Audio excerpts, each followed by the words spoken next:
नमस्कार, आप देख रहे हैं नेक्स्ट 9 न्यूज। मैं हूं आपके साथ मेघा। रुक करेंगे महाराष्ट्र की तरफ। महाराष्ट्र इस वक्त एक ऐसा राज्य बना हुआ है जहां की सियासी सरगर्मियां हर पल बढ़ रही हैं। महाराष्ट्र में बयानों से जो चिंगारी आग बन रही है उसकी तपस को तमाम सटे हुए राज्यों में महसूस किया जा रहा है। शरद पवार और नवनीत राणा से जुड़ी जानकारी इस खास रिपोर्ट में हम आपको देने वाले हैं। आपको बता दें कि महाराष्ट्र में जो आगे आने वाले चुनाव हैं वो काफी ज्यादा अहम माने जा रहे हैं। बीएमसी के चुनाव हैं और बीएमसी के चुनावों को विधानसभा चुनावों के नतीजों के तौर पर भी देखा जाता है, क्योंकि बीएमसी में दबदबा विधानसभा चुनाव में जनता का रुख किस तरफ होगा काफी हद तक ये तय कर देता है। तो फिलहाल बीएमसी चुनाव को लेकर तमाम पार्टियों ने अपनी जो यहां पर रणनीति है उसे बनाना शुरू कर दिया है। शरद पवार की परेशानी बढ़ चुकी है। शरद पवार पर ब्राह्मण विरोधी होने का एक आरोप है जो लग गया है। अब आप भी जानते हैं महाराष्ट्र में 10% जो जनसंख्या है वो ब्राह्मणों की है। तो ये वोट बैंक एमसीडी माफ कीजिएगा यहां पर बीएमसी के लिहाज से और साथ ही आगामी जो विधानसभा के चुनाव होंगे उस लिहाज से भी काफी ज्यादा अहम है। अब राज ठाकरे के बयानों से, नवनीत राणा के बयानों से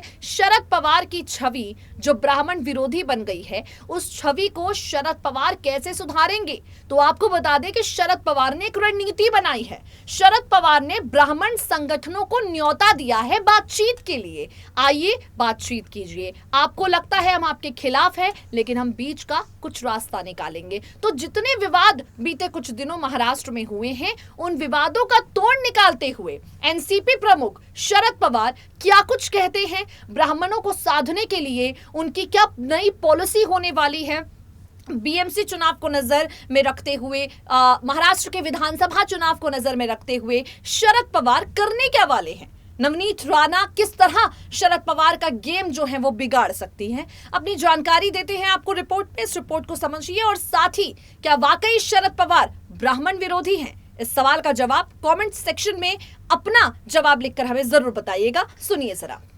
महाराष्ट्र के मुख्यमंत्री उद्धव ठाकरे के निजी निवास मातोश्री के बाहर हनुमान चालीसा पढ़ने का ऐलान निर्दलीय सांसद नवनीत राणा ने किया, जिसके बाद नवनीत राणा पर राजद्रोह का मुकदमा चलाया गया और नवनीत राणा को जेल की सलाखों के पीछे डाल दिया गया। नवनीत राणा हनुमान चालीसा को लेकर जेल गई, जिसके बाद महाराष्ट्र की उद्धव सरकार पर हिंदू विरोधी होने का आरोप लगा। कई मीडिया रिपोर्ट्स में भारतीय जनता पार्टी के नेताओं ने कहा कि नवनीत राणा को जेल की सलाखों के पीछे डालकर शरद पवार ने, उद्धव ठाकरे ने, संजय राउत ने साबित कर दिया है कि ये सब हिंदू विरोधी हैं। अब आप सब जानते हैं महाराष्ट्र में बीएमसी के चुनाव हैं और उसके बाद महाराष्ट्र में विधानसभा के चुनाव हैं। हिंदू विरोधी होने को लेकर और हनुमान चालीसा के मुद्दे को लेकर ब्राह्मण समाज शरद पवार के भी खिलाफ है और उद्धव ठाकरे के भी खिलाफ है। और अब महाराष्ट्र के नाराज ब्राह्मणों को मनाने के लिए शरद पवार ने एक नई कोशिश को अंजाम दे दिया है।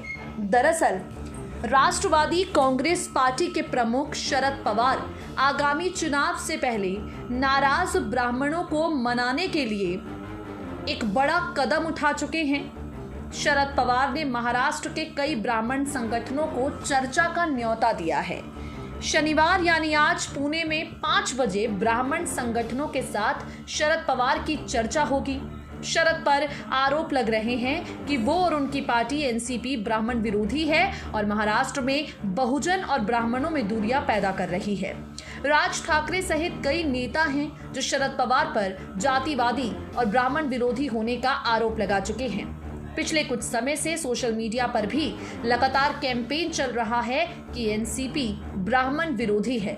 एनसीपी विधायक अमोल मिटकरी के ब्राह्मणों को लेकर दिए गए एक बयान से भी ब्राह्मण समाज में काफी नाराजगी है। इसी हफ्ते सुप्रीम कोर्ट ने आदेश भी दिया है कि महाराष्ट्र में मानसून के बाद स्थानीय निकाय चुनाव हो। 4 महीने के बाद महाराष्ट्र में 20 नगरपालिका, 25 जिला परिषद, 210 नगर पंचायत और करीब 2100 ग्राम पंचायत के चुनाव होंगे। इन स्थानीय निकाय चुनाव को मिनी असेंबली चुनाव के तौर पर देखा जाता है। महाराष्ट्र में ब्राह्मणों की आबादी 10% से ज्यादा है।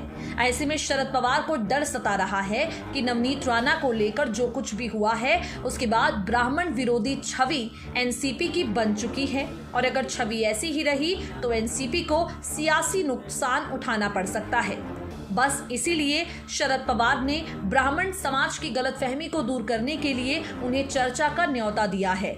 आपको बता दें, शरद पवार के न्योते को कई ब्राह्मण संगठनों ने स्वीकार किया है तो कई ब्राह्मण संगठनों ने पवार के न्योते को ठुकरा भी दिया है।